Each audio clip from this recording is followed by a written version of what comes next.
Hello, everyone. My name is Kelly, and I will be serving as a facilitator today for the Brooklyn Technical High School Virtual Career Fair. Thank you all so much for being here. We have some wonderful institutions that are going to be sharing some information with you all. And so please just have a few reminders for you. Make sure your camera and microphone are off so that everybody's able to hear the panelists that's speaking. If you have questions, you can use the Q&A button that is on here, and the presenters will be able to answer those for you throughout our session. Also, make sure that if you would like to learn about more institutions, to sign up for the different sessions just by checking our website. And then lastly, this recording will be available on our website. So if you had to step out at some point, or you have a friend who you think would also really benefit from this information, then go to strivescan.com/Brooklyn Tech. All right, so first up, we have our Hofstra University. Thank you so much, Kelly. Hi, folks. How's everyone doing this evening? I hope well. I'm super excited to be here with you and sharing some information about Hofstra. My name is Brian Rothstein. I am Senior Associate Dean of Admission here at Hofstra, and I'm excited to share information about Hofstra and who we are. So Hofstra is located only about 25 miles east of New York City, about a 45-minute train ride. We are a medium-sized private liberal arts institution. Medium sized, by that I mean medium, so not too big, not too small. Large campus size, 244 acres, but small campus feel, and we'll talk about that in a quick second. Very easily accessible to you folks at Brooklyn Tech. If you hop on the Long Island Railroad at Atlantic Terminal, I think you're pretty familiar with that. You're on our campus in just shy of 45 minutes. We do have an intercampus shuttle that picks students up at two of our local Long Island Railroad stations. That's the Mineola and the Hempstead train station, so very easily accessible for you to get to. Being so close to New York City, I don't have to tell you how awesome New York City is and the outstanding things that it has to offer. So we really use New York as an extension of our classroom, as an opportunity for experiential learning, for all sorts of other fun, cool cultural events, fun events, internships, job opportunities, and so much more as well. When I talked about us being a medium-sized institution, this is what I mean by medium-sized: 6,100 undergraduate students and about 3,000 graduate doctoral students. So students from all over too, 48 states and upwards of 70 countries. So yeah, there'll be plenty of other folks from Brooklyn or Queens or Staten Island, but there will be plenty of other folks from all over the world and all over the nation. 21 students on average in a class and a 13-to-1 student to faculty ratio. So you're not walking into a class of 400 people or even 50 people. The largest class we have on campus here at Hofstra, about 35 students. So you're really getting to know your professors. They're really getting to know you. That helps with jobs, internships, opportunities to learn outside the classroom, research opportunities, and so much more. It's something we really pride ourselves on here at Hofstra. As I mentioned, those 165 different majors, what you're seeing here, A to W and everything in between. My joke always, no Z majors. So if you want in zoology, you can kind of make that through some of our other majors, but not a specific major in zoology. If you want to learn more about our majors, you can visit hofstra.edu/majors and actually learn about each of the individual majors. Popular majors that we see many students applying to here at Hofstra: biochemistry, chemistry, because of our medical school piece. We're the only college university partnered with Northwell Health Systems. Anything medical related is partnered with Northwell. Pretty awesome opportunity, and you're pretty familiar. Northwell is one of the largest health systems in the state of New York and one of the largest in the nation, and we're the only school partnered with them. If you're interested in business, education, communications, engineering, speech language hearing sciences, psychology, the arts in general, law school, because we have a 3-3 accelerated law program, just to name a couple of the popular majors that we see many students applying to here at Hofstra. 71% of our students participate in some form of internship. What you're seeing on the screen are just some of the places our students are interning. So outstanding opportunities for our students. I'll tell you a quick story. Our students have internships that start as early as their freshman year, and we have students out there doing all sorts of awesome things. One of the pretty cool examples, we had a student that interned at SiriusXM recently, and they actually hired that student on the spot because of the experience that they had. Disney Imagineers, super awesome opportunity, actually have a student that runs their own Imagineering team at Disney World, all because of a partnership that we helped them with here at Hofstra. little bit about our campus community as a whole as well. We have over 220 student clubs and organizations for students to get involved in. You name it, we probably have it. One of our popular ones, Quidditch. That's what they play in Harry Potter, but no flying brooms here at Hofstra. But a lot of cool things. 21 Division I sports teams. We're part of the CAA. So we play schools like James Madison University, University of Delaware, just to name a couple of them. We do guarantee housing for all 4 years here at Hofstra. So if you want to live on campus, totally fine. About 65% of our students do reside on campus. You can have a vehicle on campus too, completely free. That's something else to note. Over 100,000 hours of community service that students participate in. One of the other fun things, study abroad opportunities. Some of the places we've gone in the past: Costa Rica, the Dominican Republic, Egypt, France, Japan, China, Spain, Norway, Italy, Greece, and the Galapagos Islands. A lot of awesome things there. Let's talk a little bit about the application process. We are a early action and rolling admission institution. Early action 1, November 15th. You apply by that date. You receive a decision by December 15th with scholarship information in that letter. That too early? No worries. November 15th is the first one. The second one is December 15th. You apply by December 15th. You hear from us by January 15th with scholarship information in that letter as well. And then we become that rolling admission institution. Common application or Hofstra application, either one of them, we don't matter. It doesn't matter to us. We are very, very, very, very, very holistic in our review process.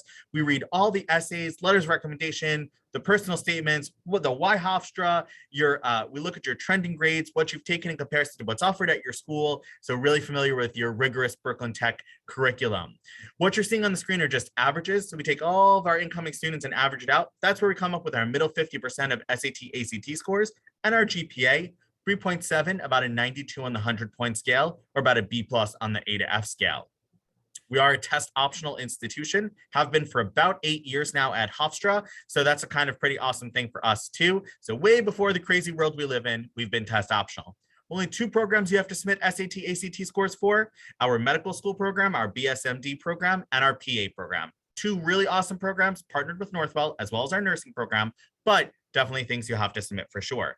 SAT, ACTs between 1140 and 1330, 25 to 32 on the ACTs. When we're reviewing you for admission, we're also reviewing you for merit-based scholarship, 97% of our students getting something, an average package last year being just shy of $28,000. Here are some opportunities to visit with us and learn more about us. And if you have any questions, this is my contact information. I'll also place it in the chat afterwards. Alrighty, there you go. Thanks so much for visiting with me today. See you later. Thank you so much, Brian. Okay, so next up we have Clark University.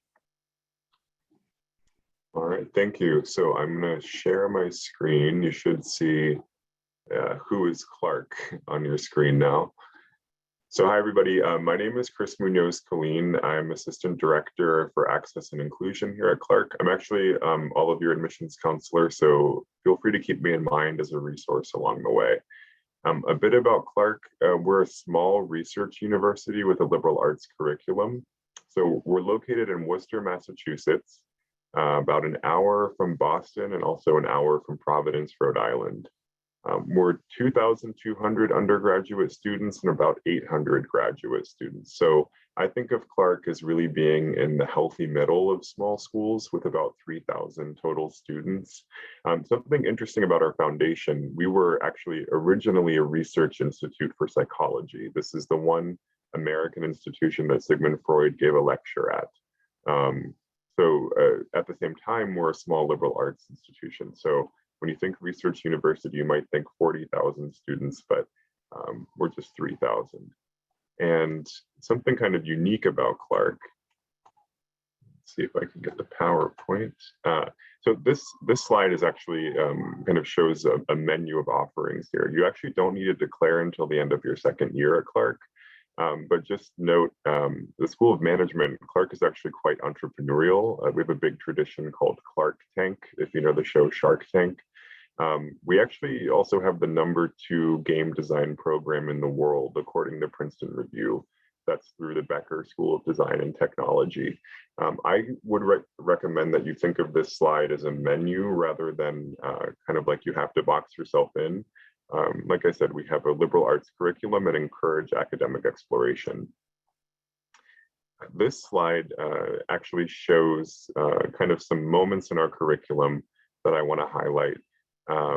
I'm going to actually start with the liberal arts curriculum that I just mentioned. It's quite flexible. So just as an example, let's take the aesthetic perspective.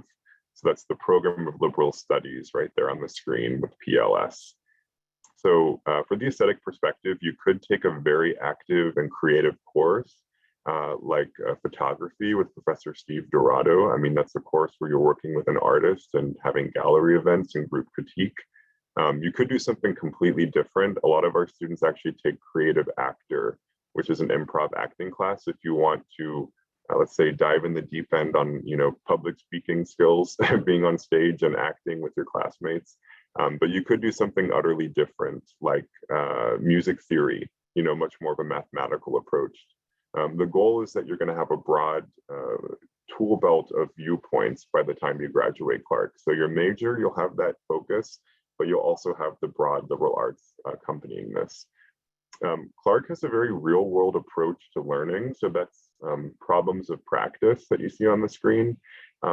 These courses are one way that we kind of bring you from theory to practice. So just a few examples. I mean, these are really across the disciplines at Clark.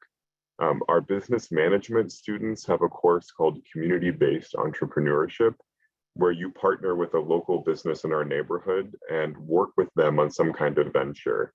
Our upper level French courses actually are pair students with nonprofits in Worcester to translate documents for French speaking refugees. So these courses are really focused on bringing you off of Clark's campus into the real world as a mode of learning, and they're really across the disciplines. One thing that's kind of a unique offering at Clark, we have a tuition-free fifth-year master's program, and it's incredibly popular. I mean, a third of our students actually stay for a fifth-year master's program, and it's tuition-free. I promise there's no way to come to Clark and forget about this. Your professors will be asking if you are considering it. It's kind of a household term on campus, fifth year. Take a look at the courses or the programs offered on the screen. If you don't see one that immediately jumps out at you, that's okay. I really can consider it as something to keep in mind, on the back burner. And when you come to Clark, the junior year is really when you're applying for this. So just something to keep in mind along the way as you're considering what you might want out of your 4 years in college. And for our application process, you'll see 2 sets of rounds. So November 15 and January 15. Like I said, I'm your admissions counselor. So if you have questions or you're not quite sure which round might be right for you, you're always welcome to contact me. Just know that we are test optional, and Clark has been for nearly a decade. We do recommend the interview, which is a great way also for you to learn about Clark. There's always time to ask questions and kind of have a focused back and forth conversation. So always recommend doing the interview. We offer them virtually as well. So just keep that in mind. And in terms of financial aid, everyone who applies to Clark is automatically considered for merit scholarships. So just be aware of this. You're automatically in the running. You don't need to push an extra button or anything like this. Just by applying, you're in consideration. But for need-based aid, we do ask for the FAFSA. But as you'll see, 85% of students are receiving a financial aid package, and it could be a combination of one or both of these. But feel free to keep me in mind as a resource along the way. You're always welcome to write. And I think learning about a college does not happen at one moment, it's over time. So just keep me in mind as questions arise for you. All right, thank you all. Thank you so much. And absolutely, please make sure to use that Q&A button if you have any questions for our presenters. All right, so next up, we have New England College. Thank you. All right, let me share my screen, guys. Okay, so just to start, my name is Megan Fahey. I'm one of our assistant directors of admission here at New England College. I normally work with our students from the New York, New Jersey, Pennsylvania, Florida, and California areas. So I will be your admission counselor through this process. I also work with all of our wonderful nursing students. So for those of you that don't know, New England College is located in Henniker, Manchester, New Hampshire. We're actually the only Henniker in the world, so it's really easy to find us on a map. From the New York area, we are about 4 to 4.5 hours, depending on that wonderful traffic. Just a quick little weekend ride up. I normally recommend going up to Vermont because it's a much prettier ride. We also have a campus located in Manchester, New Hampshire, which is the biggest city in New Hampshire. That's the home to our Institute of Art and Design students. We are 15 minutes from the state capitol in New Hampshire, which is called Concord, New Hampshire. So lots of internship opportunities available for students there. We have shuttles running every day. We're also only 90 minutes from Boston, Massachusetts, and 4 hours from the city, and to Montreal, Canada, if you want to go over the border and kind of check out some cool things that happen in that area. Probably the coolest thing about New England College, I feel like, and I know my students love, is the fact that we are just 4 minutes from our local ski mountain, Pat's Peak, and you can actually ski and snowboard for free there at Pat's Peak. So obviously you guys are learning a lot of information today. We are at our core a small liberal arts institution, and I mean small. We only have 1,300 undergraduate students and a couple of graduate students on campus as well. We are actually also one of the most diverse campuses in New Hampshire, and we have students from all 50 states and 28 different countries. So there's people from all over the world at New England College. We're about 50-50 split on men and women, and we do really make sure students have success both in the classroom and after graduation. We like to boast a 97% job and grad school rate within 1 year of graduation. So students are using the degrees they earn at NEC. I always joke around that we have majors from painting to nursing. We are truly a liberal arts institution. Our most popular majors on campus are our criminal justice program, our health science programs, and basically any of our education majors. Our education majors are designed to lead to licensing in New Hampshire, and we work with students from out of state to help them get licensure in their state if they would like to.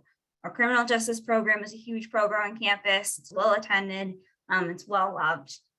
We also do have a robust health science program. The health science program is designed to help students who are interested in going to kind of anything in medicine, really. We offer different tracks to help students make sure their prerequisites are met, and to make sure that you guys are prepared with internship opportunities and things like that. We actually have a recent grad from the program that became a veterinarian and actually has their own practice in the town of Henniker now. So our students that are interested in becoming vets can internship there now. In December of 2021, so just last year, we actually recently launched a new nursing program. This is a 3-year cooperative BSN program. So what that means for you guys interested in our nursing program is that you actually will have your clinical all set up prior to, and you'll start clinical experience within your first year. And you actually will be working with our hospital partner, Concord Hospital, which is a super cool experience. And it is an earn while you learn program. So while you're working in your clinicals, you will be earning a paycheck to kind of help offset the cost of college, which is awesome. So I did mention we are an small school, so we're NCAA Division III. These are some of our sports teams. If you have any interest in kind of pursuing athletics in college, please let us know. We'll be happy to get in contact with your coaches. The only sport that we do have that is Division I is our esports team. We're actually really excited. We're building a new arena for our esports team in the next year. So that has been great for us. We are obviously a small campus. We're in rural New Hampshire. We have a covered bridge on campus. So I always say we're a quintessential New England town. So with that kind of being said, safety is huge for us. We do have campus safety officers available 24/7. We have a ton of programs on campus. There's over 60 clubs and organizations. Students normally get to spend the weekend with us. We do have guaranteed housing all 4 years on campus. You can have a car on campus all 4 years. In addition, we do make sure that you have tons of support to kind of help you transition to college. We have a great first year program that we offer for students to really help you get acclimated to the college environment. For our first year students, we also only have one freshman housing available. So you actually get to work with people, and we actually pair you guys in areas with people from your state in your major, or have a class with you to help really make that transition easier to college for you. So our admission process, we try and make it easy. We know senior year is gonna be crazy for you guys. We wanna make it as simple as possible. So for our juniors in the room, starting August 1st of 2022, we actually open up applications for our fall 23 year. We are what's called a rolling admission institution. What that means is as we get your stuff in, we're gonna review it and make a decision as fast as we can on it. Generally speaking, once we have all documents in, it takes us about 2 weeks to make an admission decision. We can accept common application or you can apply on our website, super easy. In addition, we do offer, when we review your scholarships, review your applications, we do automatic review for merit-based scholarships.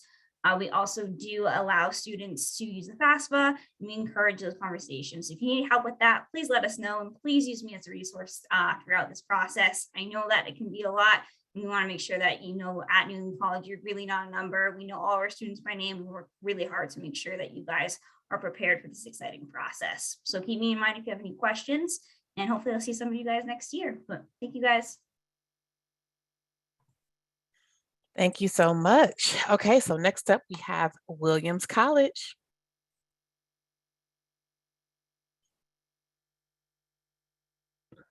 I was not muted, I promise. Hi, friends. My name is Lance Leday. I'm an admissions counselor here at Williams College. I graduated from Williams. I'm a recent alum. I really love talking about Williams, and thank you for sitting in and letting me talk a little bit about us. So Williams is a small liberal arts college, about 2,100 students. We're located in the northwest corner of Massachusetts, about 3 hours west of Boston, about 3 hours northeast of New York City. Our folks come from all over the country, all around the world, and I think that we're really a community-focused kind of school. So, we'll talk a little bit about admissions later, but when we're thinking about admission, we're always trying to build a more inclusive community, and I think that community is a huge value here at Williams. And I think that one of the nice things is because we're such a tight-knit group, I think that actually really helps us foster a really supportive academic environment, one that isn't really about students trying to one-up each other, isn't about being cutthroat, but really just loving to learn together in quite a beautiful location. So, like I said, we're a small liberal arts college. The liberal arts ethos is that you're going to have small classes, you're going to get to know your professors, you're going to get to know your fellow students. Here, we certainly deliver on all of those fronts. Our student-faculty ratio is 7-to-1. Our average class size is 13. And there's just plenty of opportunity to really explore whatever you're interested in exploring. We want you to be able to take your interests and not feel kind of constrained by any structural boundary. We want you to really be able to dive deeply in whatever you want to learn. So here at Williams, we have 3 academic divisions: Arts and Humanities in Division 1, Social Sciences in Division 2, and then Math and Sciences in Division 3. The only requirement we have for graduation, other than you completing your major requirements, is that you complete just 3 classes in each of our 3 academic divisions. And so, at Williams, you're going to take 32 classes before you graduate. All that is to say, we have actually very, very few requirements in our curriculum of classes you have to take outside of your major. And so what that means is if there's something you're interested in studying, you can really go and study that to your heart's extent. And because of our relatively few requirements, a lot of our students, about 40% of our students, choose to double major. And another fun thing about going to Williams is you don't have to double major within one division. So you don't have to be a math stats major. You could be a math English major. You could be a comparative literature and computer science major. It's really up to you.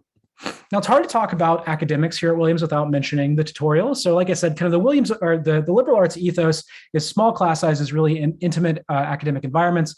At Williams, we provide even further than that, I think the apotheosis of the liberal arts with the tutorial, which is 1 professor and 2 students. So it's 2 students and 1 professor in a room. This picture on screen is a tutorial happening in action. Basically throughout the year, throughout the semester, these 3 meet in the professor's office. 1 student presents kind of an original work, maybe a 5-7 page paper. The other student delivers a response, and the two basically go back and forth, not arguing, but maybe kind of debating in a lively academic sense that week's readings. And the professor, I think importantly, isn't a lecturer, but really is a third party in the conversation, is another member of the conversation. Of course, they have their years of expertise, they have their wisdom, they have their PhD, but they also are just as much an equal in the conversation. And so students who take tutorials really often say that they, 1, love them, which is always great, but 2, really are able to learn how to think on their feet, defend their arguments, and certainly write a lot better because you're writing a lot in tutorials.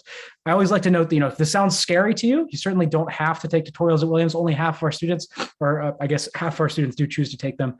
So there's certainly an option at Williams. They are offered in every division. They're offered every class year. Something you can take if you're interested. If you have any questions about that, feel free to ask. it's always, it's always fun. People are like, okay, what's Williams like? And then I can talk about that. And it's like, okay, well, can I leave Williams during my time at Williams? Of course you can. You can study away. You can study away really at any school. Williams isn't unique in that, but I think we are very flexible in the way we provide study away. So students can study away for a full year, just a semester. Any class you take while you're abroad will count towards graduation here at home. If you're on financial aid, your financial aid package is yours. It'll travel with you, and roughly will cover the same percentage of the cost of whatever program you decide. There are over 200 programs you can choose from, really all across the country, all around the world. There are 2 that is specific to Williams. I'm just going to cover one right now, but feel free to ask about the other. The one I want to talk about is the Williams Exeter program at Oxford. It's a year-long program where 26 juniors go abroad. They are full students at Oxford University. You can take any classes they want, join any clubs. And the nice thing about this program is that you live with the cohort of Williams students, and all of the courses offered at Oxford are in the tutorial format. So if you really love the tutorial format, you really want intense, two students, one professor kind of instruction, we pose an excellent opportunity for the full year of your junior year going abroad and seeing what that is like. Affordability, I think, is really exciting to talk about here at Williams. Now, we meet 100% of demonstrated financial need for all of our students, and we really focus on comprehension and really a Thrive-focused admissions, or Thrive-focused rather financial aid process. And so there are 2 calculators on screen. They're both on our website. I recommend filling those out to get a sense of what you can be expected to pay at Williams. But just some high-level notes is that if you receive even $1 of financial aid at Williams, all of your books, all of your textbooks, your course materials, your art supplies, your music lessons, all of those are going to be free of charge to you. All of your summer storage, your health insurance to attend, that's required in Massachusetts to attend college, we're going to be able to pay out of pocket for you. And we're really here to make sure that you can really thrive and enjoy all of the aspects of Williams, just like any other student. So recommend filling out those calculators, seeing what comes up, and then reach out if you have any questions. And that's kind of the last part of this, is that reach out if you have any questions. Here's some information about our admissions process on screen. We are test optional for this coming cycle. And of course, if you have any questions, feel free to reach out to me. I'll put my information in the chat, but thanks so much. That was Williams. Thank you very much. We appreciate all of that. And again, remember to ask your questions using that Q&A button for our panelists. And then our last institution is Montclair State University. Can you all hear me? Yes. Okay, perfect. So hi, everybody. My name is Sharice Jackson. I am an admissions counselor at Montclair State University. I'll try to keep this brief. I hope everybody is staying dry and warm on this rainy day. I know it's a little bit rainy in New Jersey, but let me go ahead and share my screen.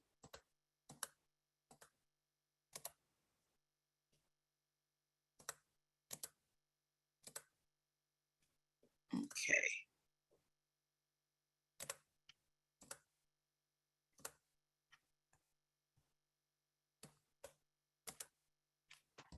Awesome. So this is just a brief screenshot of our campus. Actually, it's a nice suburban, medium-sized campus in Montclair, New Jersey, which is about anywhere between 45 minutes to an hour and a half from Brooklyn Tech. Montclair State, by the numbers, we were established in 1908. We have 21,000 students on campus right now. This includes both undergraduate and graduate students at the university. Our average class size is 25, so very normal to the classroom settings that you guys are used to in high school. And our students have a really great transition going into classrooms at Montclair State because it is a small size campus. So although we have a large number of students, the campus is very small. You could walk it from about 10 to 15 minutes, the entire thing. Our students feel very comfortable being on campus. We have a 17-to-1 student to faculty ratio. We have about 300 different academic programs that I'll have a little bit more in-depth talk about. Our average incoming student has about a 3.27 GPA. We house a little over 5,000 students on our 252-acre suburban campus. As you guys can see, we're very close to New York City specifically. Being in Brooklyn, I know you guys are used to the city aspect, but it's nice to pay New Jersey prices and be that close to the city as well. And we actually have 2 train stations, so it's very easy for our students to commute to and from the city or anywhere in New Jersey as well. So doubling back on our majors, we have about 300 different programs, including majors, minors, and concentrations. Our top 5 majors include business, biology, psychology, computer science, and justice studies. We have some popular majors like accounting, communication and media studies, fashion, and political science. We also have some unique and competitive programs that include product design, any type of theater, acting or musical theater, dance, nursing, and marine biology and coastal sciences. For those students that don't necessarily know what they want to do, we have a pre-major called Undeclared or Undecided. We actually reinvented this program and brought it to the university in 2018. So we created an entire college called University College for our pre-major students. So typically you would see colleges like the College of Science and Math, the College of Education, but we created a brand new umbrella just for our pre-major students so they can have an academic home. What happens is this is for students who are not really sure yet what they want to do. Maybe you are someone who is debating 2 or 3 different subject areas, or you have no idea what you want to do yet. First, I just want to tell you that that's completely okay. It's really hard at 16, 17, 18 years old to pinpoint a career or a pathway that you would go on permanently. So we work with students and we pair them up with an academic advisor. We have them take about 2 to 3 different surveys and questionnaires so that we truthfully understand what it is that you're interested in. We have events and workshops and professional and personal development opportunities that you guys can all be into. And then you have the opportunity to be an undeclared student for up to 2 years. We have major courses, we have crash class opportunities, and some fun things so that our students are having fun while still enrolled in courses that count as graduation requirements. That way you're not taking any extra coursework that will put you off path to finish a 4-year bachelor's degree. So that's the goal. And unique to New Jersey, Montclair State University is the only school in the entire state with a university college. So we have degree programs where students know what they want to do. We have a program for students who don't know what they want to do. And then we also have combined degree programs. So if you're someone who knows that they want to get a master's degree or they're thinking about it right now, here are a couple of reasons why you should start thinking about that. One, you can graduate early, which is always a great thing. Saving time and money is something that you definitely want to invest into. Students that have the opportunity to do a 5-year bachelor's master's program will be saving money by doing 4 years at an undergraduate cost, and then we will only charge you 1 year of graduate tuition. So you'll have a significant tuition savings, as much as $7,000 in pursuing an advanced degree. Additionally, you won't have to take a standardized test. So I'm sure all of you are familiar with the ACT or the SAT. This is required to get into some colleges and schools. Montclair State does not require this standardized test, but there is something called the GRE or the GMAT for grad school. And this is something that you will not have to take if you go straight into an accelerated degree at Montclair State. And additionally, you won't have to apply separately for that graduate program. So there are a lot of different reasons why you would want to pursue an advanced degree. And again, special to Montclair State, we have over 70 5-year programs where students can get a bachelor's and a master's in the same subject. We also have a brand new 4+1 MBA program where students can major in philosophy, history, psychology, add 1 more year, and then get an MBA, which is a master's of business administration. So again, 2 different opportunities for you to get advanced degrees, which is amazing. Next, I briefly want to talk about getting involved. This is really important in anyone's college career. Getting involved is going to make you enjoy your school or university that much more. And we have a lot of opportunities to do so. As an alum of Montclair State, I had such an amazing time here. And that's because I was involved in a lot of different opportunities. So we have 120 clubs and organizations on campus. We have 34 Greek organizations, fraternities and sororities. We have 38 club and intramural sports. We are a Division III school at Montclair State, so we have 18 Division III athletic opportunities, and we've sent students abroad to study to over 60 different countries. And again, we have 5,300 resident students that live throughout 10 residence halls on our campus, and freshman housing is guaranteed as long as you submit a deposit by the deadline. And lastly, I just want to let you guys know how to apply. It's very, very easy. So hopefully you've heard some cool things about Montclair State and you're interested in applying. We are located on the Common App, and we also have our own application on our website as well. You only need to submit an application, an essay, a high school transcript, and a letter of recommendation.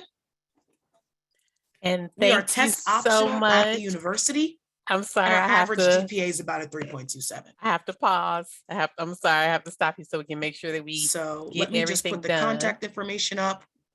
If you guys want to scan this QR code, you can make your own custom view book. And I'll just Are leave you that all up. able to hear me? I'm sorry. I can't hear. Let me put my headphones in. Can everyone else hear me? I'm sorry. Just making Can. sure. Yep. Okay, great. So I'm sorry. Yes, we have to go ahead and move on to our next section. And so this is going to be the opportunity where I'm going to ask you all a couple of questions. And so if all of our presenters could go ahead and turn on their video, and we're going to go in the way that you all presented.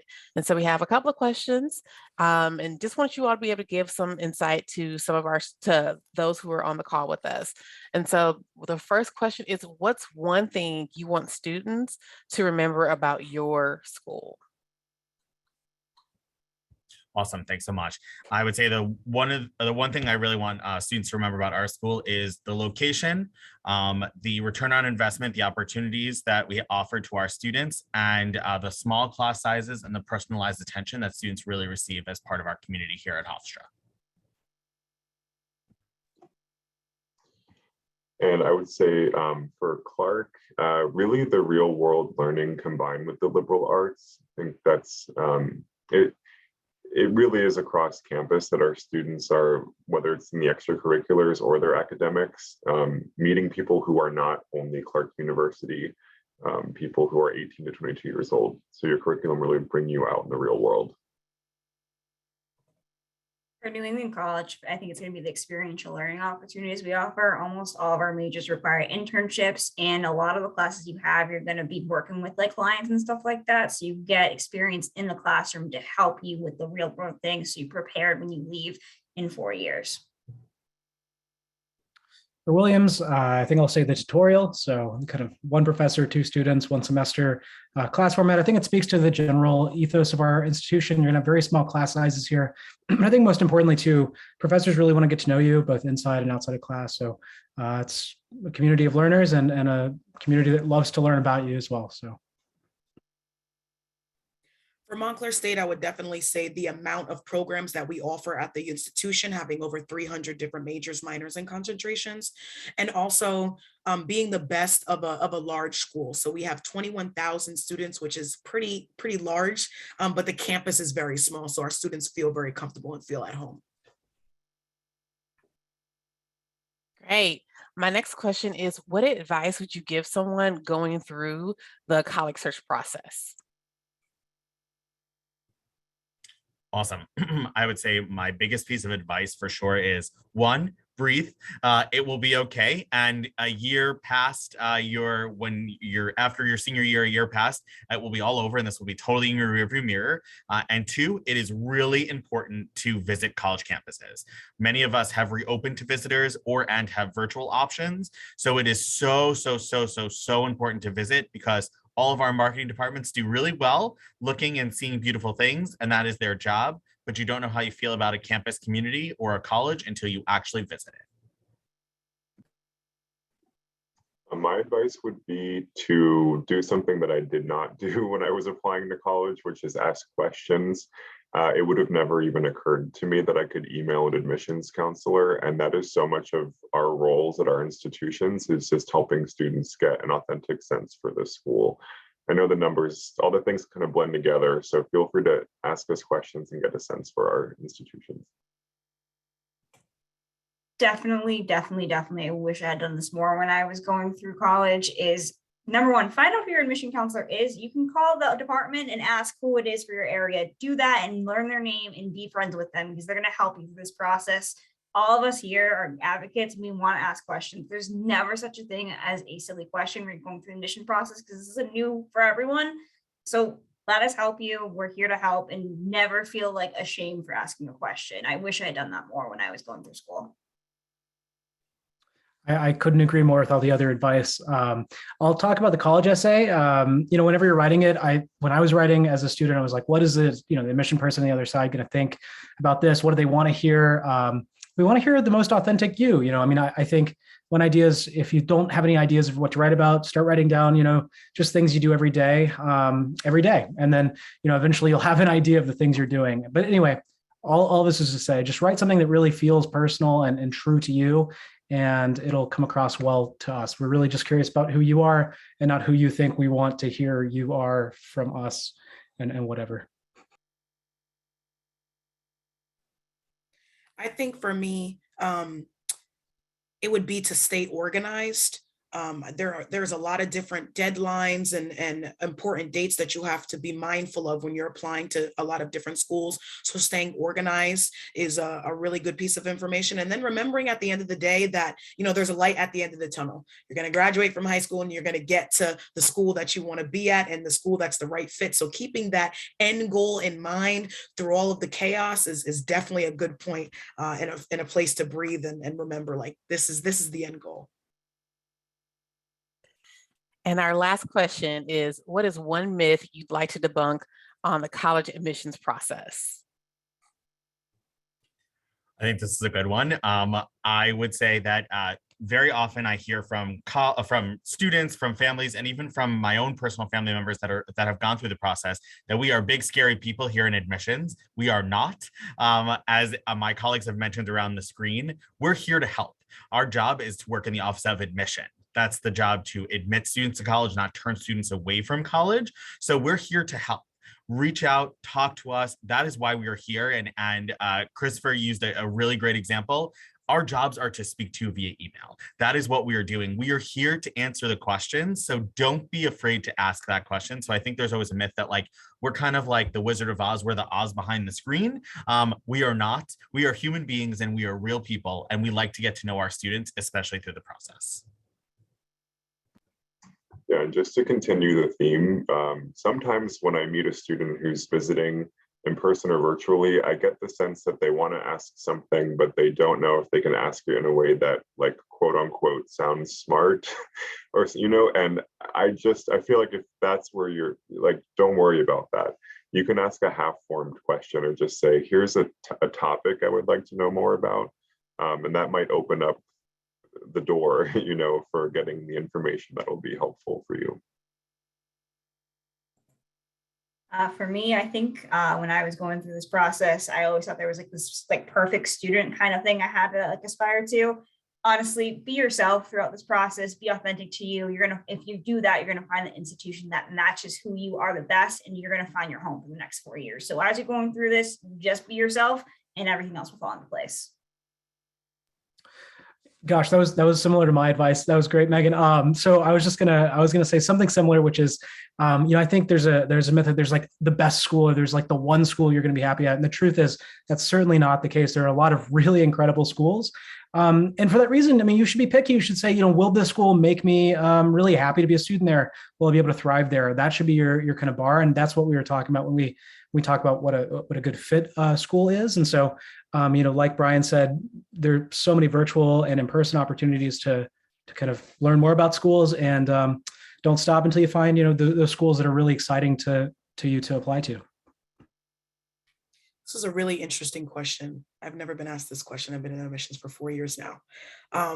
But I think a myth or something that it's really hard to get behind is there is a lot of money out there. So do your research to apply, fill out the FAFSA first and foremost, opens October 1st of every year. But there are so many scholarship opportunities. There is a lot of money out there, people waiting to give money away to you. If you do the work, I guarantee you will come up with more money than you even thought. And college is an expensive endeavor. Unfortunately, it's something that we're going to put dollars into. So, the more money you can get, the best for you. So do your work to find out as many unique scholarship opportunities as you can, grant opportunities as you can, because the money is out there for you. Thank you all so much. All of that was some wonderful information for our attendees. So thank you all again for joining us. After I close out the meeting, there will be a survey, just a quick survey for you all to take. So please, if you have the time, please, we'd appreciate any feedback you're able to give. We also encourage you to check back to the schedule to see if there are other institutions that you want to learn more about at some of our different sessions. And then we also want to let you know that the recordings will be available. So if you had to step out, or maybe you had a friend who you think really needs to get this information, then make sure to go to strivescan.com/Brooklyn Tech. Okay, so thank you all and have a good evening. Bye-bye.